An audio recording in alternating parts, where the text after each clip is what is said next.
நானும் எதுக்காவது அப்கிரேட் ஆகணும்னு ட்ரை பண்ணி தான் இதெல்லாம் வாங்கி வைக்கிறேன்.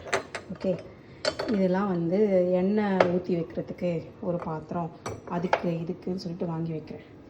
ஆனால் என்ன பண்ணாலும் என் மனசு வந்து இந்த தூக்கு சட்டிக்குள்ளே தான் போகுது.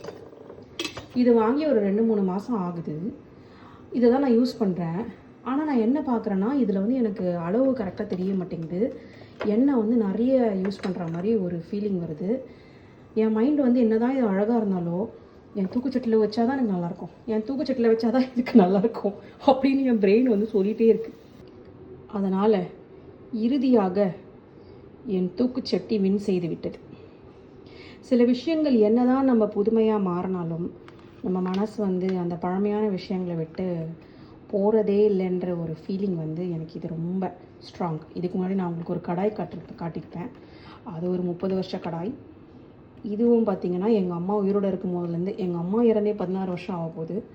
இந்த தூக்கு சட்டி 16 வருடங்களாக எண்ணெயை சுமந்து கொண்டிருக்கிறது. இனிமேலும் இதுதான் சுமக்கும். நன்றி, வணக்கம்.